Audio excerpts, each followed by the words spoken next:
Hello, I'm Susan Patricelli-Regan, host of Connecticut Valley Views, and I'd like to thank you for joining me today with our Zoom interview with David Lehman. He's the Commissioner of the Connecticut Department of Economic and Community Development. And I'd like to just say that the DECD is Connecticut's state agency that oversees a wide range of programs promoting business retention and recruitment, brownfield development, redevelopment, the arts, historic preservation, and tourism. So David, just give us a brief background of where you came from before you took over this position. Yeah, sure. Well, first off, thank you for having me on. Yeah, delighted. Virtually. For the past year and a half, I've been in this role, serving as Commissioner of Economic and Community Development for the state, working for Governor Lamont. Before that, I was 20 years in the private sector. Most recently, I worked at a firm called Goldman Sachs, focused on finance, markets, lending, as well as municipal and infrastructure finance. So for me, this was a shift from the private sector, where I spent the vast majority of my career, to the public sector, working for the governor. But I'm able to utilize, I think, a lot of the skills and experience that I had from the private sector in the public sector. And I think this is very much aligned with what Governor Lamont's wanted across his cabinet, a real mix of public and private sector expertise from different areas of. Yeah. Well, when you moved to your new position, what did you see as some of the challenges, obviously, between the private and the public venue? What challenges did you obviously had the skill set, but what did you feel you had to adapt to that was different? Yeah, in the public sector, the best way to describe it is I guess maybe starting in the private sector, there was a kind of a common strategy that all stakeholders were a part of, and there was general agreement on problems and how to solve those problems and where we're going. I think the big difference is in the public sector, there's just so many different opinions. I mean, there's a strategy and there's a goal certainly set by the governor, but there's 3.6 million people in the state, and there's lots of different opinions, not just on how to solve the problem, but what is the problem. So I think that probably was the thing that I needed to adapt to quickly, and the biggest difference is just the sheer amount of different views and opinions coming in. Was really it was awe-inspiring, and I really loved it. Yeah, I think that you're very accurate in describing that both start out with a mission statement, as it were, or objectives they want to reach. But in the corporate world, generally speaking, if everybody's going to make their bonus or whatever, there's a general concession that if this is the way we have to do it, somebody is telling us from the top and the culture grows around it. Here, where in your position now, you've got people saying, yes, we're all going in the same direction, or we're going towards the same goals, but we've got different routes we want to take. Yeah, and as the governor's, one of the things that was most attractive to me and intriguing in taking this role was, the governor's very focused on improving the business climate in the state of Connecticut. We've got lots of great attributes here, incredibly well-educated and trained workforce and population, great quality of life, great educational institutions, but making sure that the business environment is right up there as one of our strengths is really important to Governor Lamont. And that was one of the reasons I wanted to come on board to help him achieve that goal.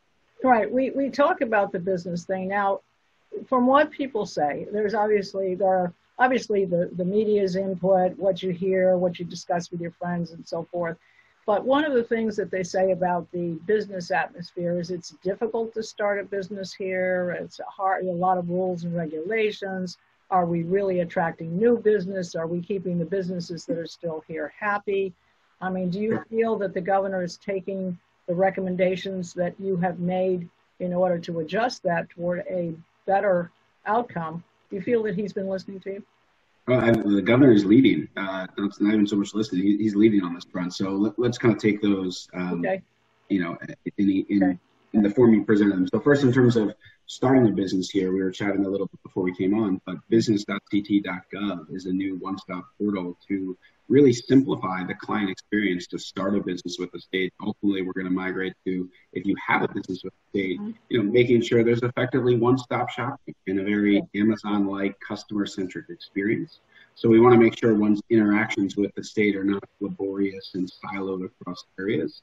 In terms of the growth in the state and how the state has performed business-wise, we haven't been growing as much as other states over the past 10 years.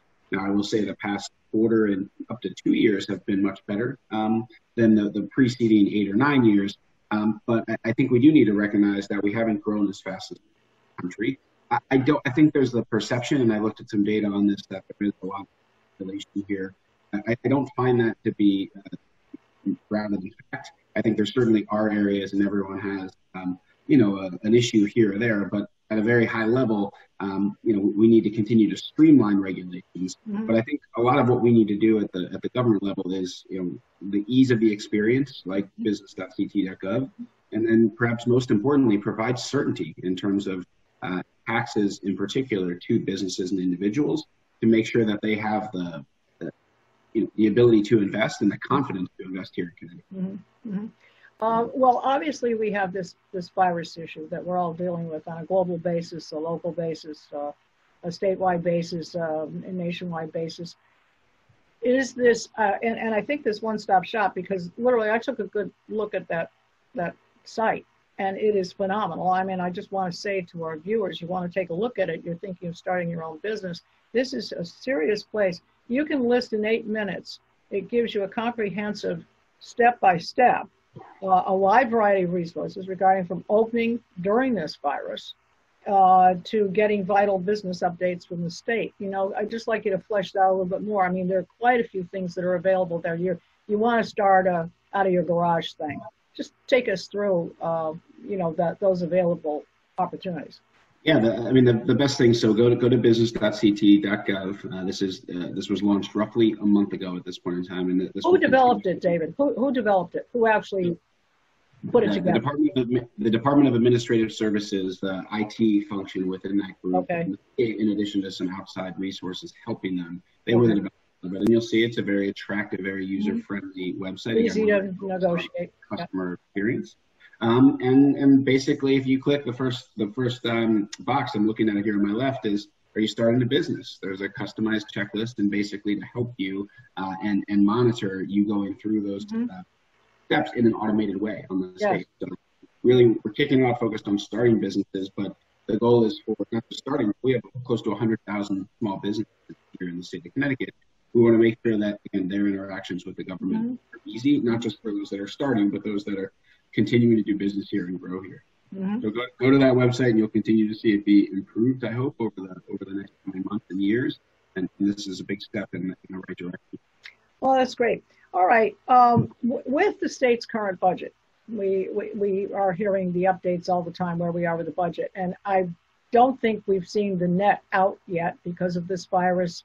I know there are a lot of things the governor is working with the president on trying to get some support, some additional support, loans to continue for businesses that need them, et cetera, and so forth. But at the end of this, there is going to be a bill to pay. And for DECD, where do you see their function is the most important in determining, because like I said, there's a bill to pay. And where do you see DECD as being one of the people that can actually be constructive towards when we get to that situation? Because town by town by town, 169 towns in the state, obviously southern part of the state has lost a lot of business because there was a lot of virus down there. I'm hearing that there are schools that Danbury, I believe, had to close for a week or 2 weeks. So a lot of things going on. But where do you see that your department is? And do you see your department growing? Is there a growth area there for your department? So I think, well, let me take the last question first, and we were talking about Advanced CT, which is our nonprofit partner of sorts. But I don't think there's going to be a significant amount of headcount growth at economic development in particular. I think we have plus or minus the right amount of people there.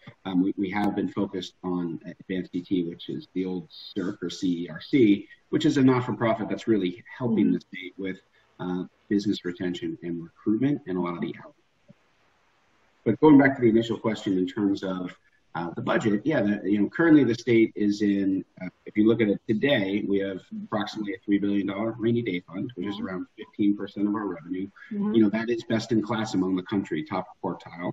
Moody's did some analysis back in May, and I think they recently updated it, looking at how states, in terms of their rainy day funds and their reserves, how they're doing. And Connecticut ranks very, very well in that.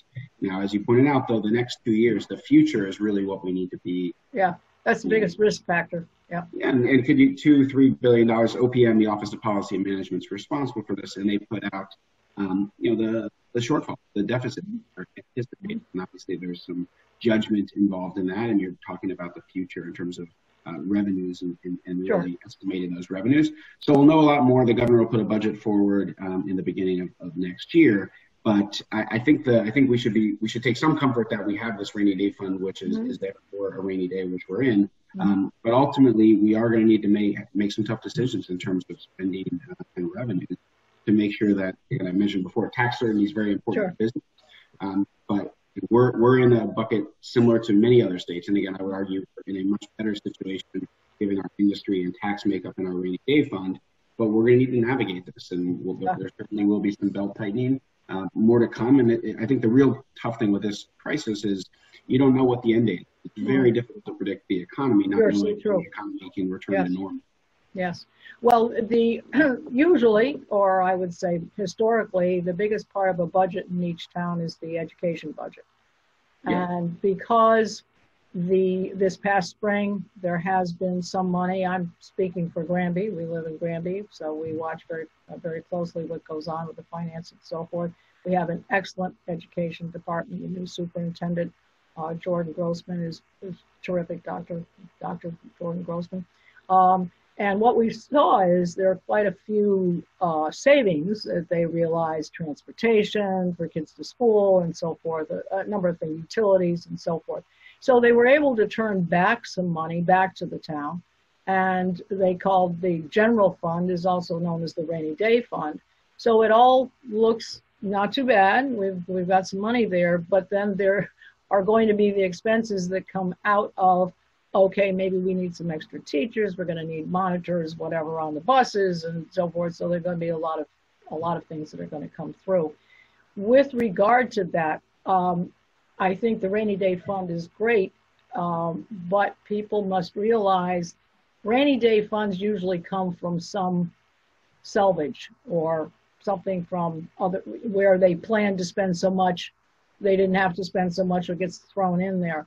But there's going to be a great deal of weight that's going to be thrown on that rainy day fund. So like you said, it's a risk, it's sitting out there. And unfortunately, I don't think we've quite been in this particular case before, where the entire country shut down and a lot of people and a lot of issues. Which brings me to another question. We've got this yesterday, Pura hosted between Eversource and many of the people, the legislature, commented on what this increase that could be coming up in the service for Eversource. How do you see that? I know you're not involved in it, but what's your comment on that? Yeah, so there's going to be a lot of focus on utilities. Whether it's the storm, whether it's the rate increases. And listen, I think my perspective on this is we need reliable and affordable energy. Whether that's from renewable, where there's been a big focus from the state. But I think Eversource, I think it is right that there is the spotlight there, because it is so important to all people and all businesses, again, and it needs to be reliable and affordable. We have high energy costs in the state.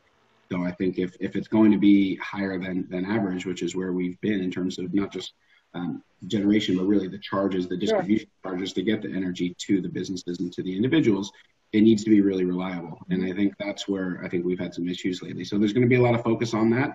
And I think there should be. I mean, I come from the private sector where, you can making money is a good thing and it's okay, but you need to be taking risk and delivering a very good product for that. Yes. I think there's some real questions about, the alignment of interests, as the governor says, and performance-based rate pays. So making sure that if Eversource is going to do a good job, they can make a lot of money. But if ultimately the service isn't what it needs to be here for the residents of Connecticut, then management and shareholders should be taking some risk and really on the other side of that.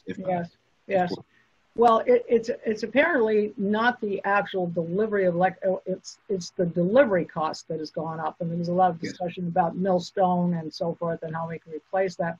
I don't know how quickly. I mean, the legislature obviously, the governor's been calling for special sessions for the budget, and obviously during the COVID-19 issue, but the legislature is going to be called upon, I would think, in early January or February, or at the time when the budget is presented. And I think the governor, my thought is, people will be looking for what are we doing? Because if this really does hit people, it said people's bills have gone up by 300%. And during this time when people are out of jobs or their business isn't running or whatever, to get hit with a bill that's 3 times what it was. And then, of course, we all know that if you can't pay it all right away, I think you have until April or whatever to catch up. But still, it's still a payment you need to make at some point. Yeah, no, that's... Yeah, you have to make a good faith effort. All right. Now, there's update us on, you have a innovative public-private partnership between DECD and CERC, known as the Partnership to Advance the Connecticut of Tomorrow. What is that about? Yeah, so and as I briefly mentioned earlier, CERC or CERC is now renamed Advanced Connecticut. So this is DECD's partner.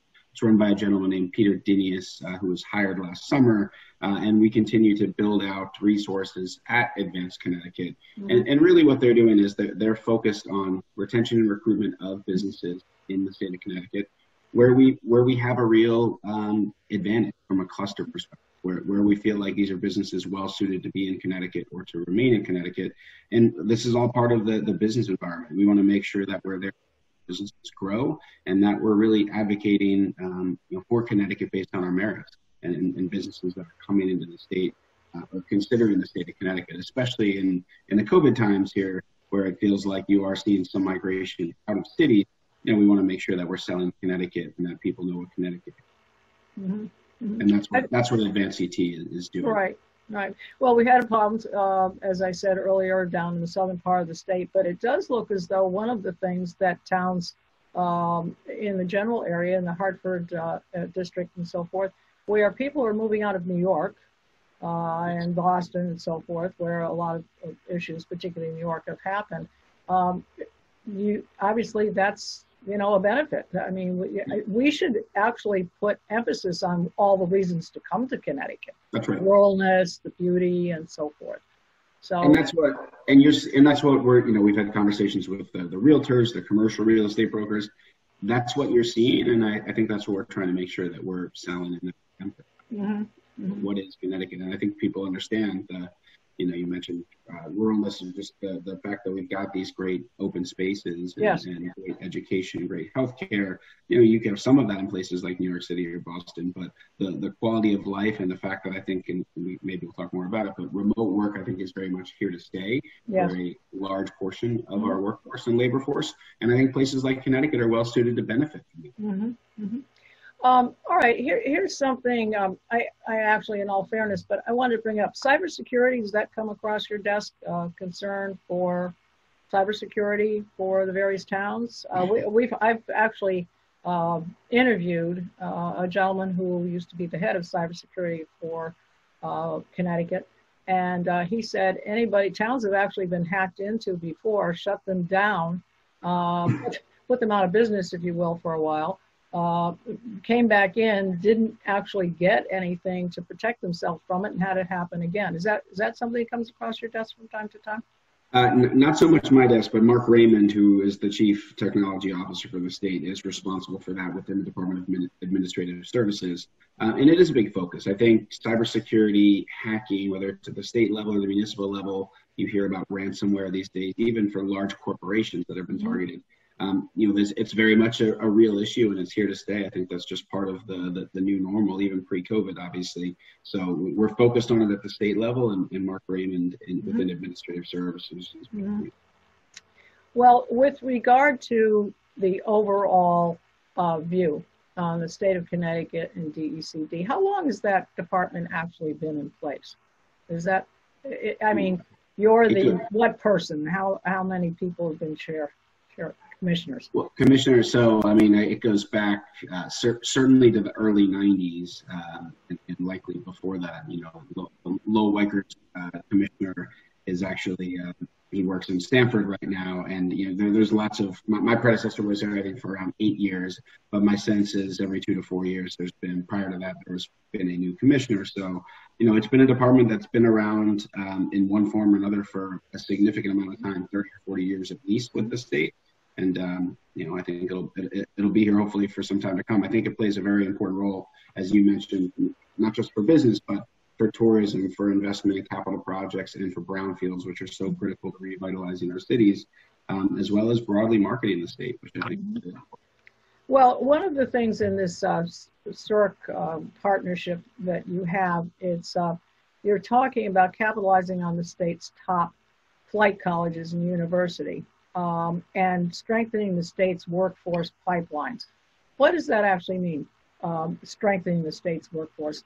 Are we talking about educating the students here where they get a terrific education? And prior to all of the issues that we have going on now, we had a lot of young people who got educated here in our very fine colleges, and public schools and private schools and so forth, and then they went off to Boston and New York. So how does that work? Yeah, so there's a lot development of jobs, or how is that? No, so the governor last October announced what's called the Governor's Workforce Council. It was chaired by a gentleman named Garrett Moran. This is a departure from what Connecticut had done in terms of strengthening pipelines. But this is a council that really has 13 significant CEOs from around the state, different geographies, small business, large business, different types of industries. And what's interesting here and what's different is you have business at the same table as our top universities, as well as K through 12 education, as well as not-for-profit and state government is at the table too. So you have the employers, you have the educators, all around the same table. And what's unique is here you have the employers really telling educators and others what skills they're looking for, what they need. Yeah, right, exactly. Government thinking they may know what that is. We really want to make sure we have kind of that close proximity and dialogue between education and employers, and that's what this Workforce Council does. So that's a lot of the initiatives that are being done there, and there will be a deliverable later this year, in terms of workforce pipelines and strategic recommendations versus where we are right now. But I think we have a pretty good sense of our strengths in places like manufacturing, bioscience, financial services. Those are going to be core industries for Connecticut, not just today, but well into the future. Mm-hmm. Yeah, that's interesting. I'm glad you brought that up about what are the core industries. Historically, Connecticut used to be, or Hartford used to be, actually the center for insurance companies. It was the center of insurance globally. And so that whole profile of our state has changed to some degree, but you're talking about the areas where we can see more, the financial areas. We're talking more banking. We're talking... Well, and insurance. I mean, insurance, we're still the insurance capital of the country. Right. And Hartford still is the center of that. Mm-hmm. But I think what you're seeing in insurance, like other industries, is you're seeing disruption and change. You're seeing more focus on insurtech. Mm-hmm. So it's not just kind of, Joe or Jane graduates from college and becomes an actuary at this point. There's new ways to talk about the pricing of risk and how insurance is provided, the delivery model to customers, and in the Hartford area, making sure that we're focused on the evolving technology in insurance, and we're really working with our big insurers to do that at the state level. So that's a good example. We want to make sure we maintain that advantage in insurance for decades to come, but we're going to need to adapt. When you have your coordination, your communication from all of the towns, how do they come to you? Do they come to you and ask you for help with certain things? I mean, how does that work? You're the commissioner, and the towns, what? They call you up, they email you and say, what do we do about this?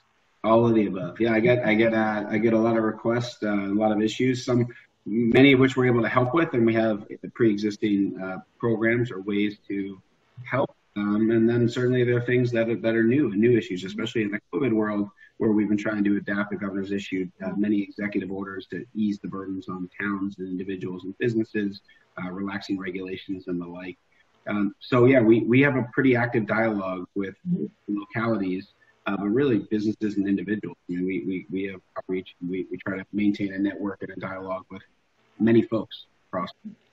What with regard to percentages, you talked about we have many small businesses in Connecticut, and then we have large corporations. Could you give me a kind of a breakdown as what's the percentage of large corporations that and versus the mom and pop? Yeah, so roughly half of the labor force is works for small business, and that's typically defined as 500 or fewer. It depends on the industry. So half of Connecticut's labor force, and that's consistent with the country. Mm-hmm. Roughly half of the country's employees work for small businesses. Right. And I mentioned roughly 100,000 businesses based on the most recent census data we have. But I think roughly I believe 85 or 90,000 of those businesses are under 200 people, maybe even under 100 employees. Mm-hmm. Small businesses, and the vast majority of them are under 10 employees. Sure. And that's really what you've seen in some of the small business assistance that's come out. Now, if you compare that on the other end, Connecticut has around 15 Fortune 500 companies. Mm-hmm. And you have some very, very large employers like Electric Boat, Pratt & Whitney, Hartford. I mean, you go through the insurance space. So you really see small businesses by number being very, very significant. But then there are, much more than a handful. Again, 15 Fortune 500 companies, and you have other large ones beyond that. So you're going to have 25 to 50 businesses that are all employing well right. over 1,000 people each, and some are employing up to 20,000. Sure. Our largest employers in the state. Sure. Well, we've run through a number of subjects. I just want to reemphasize the fact anybody who's thinking of starting a business out there, we do want you to go to business.ct.gov. And also the website in general for DECD is ct.gov/coronavirus, and you will get some updates. Are we correct about that, David? Some updates on everything going on, what the latest thing is. And so we really appreciate your time today, David, to inform our viewers. Hopefully it's been a benefit to people out there, some bright spots along with the dark tunnel we've been going through. And we appreciate the dialogue you've provided today.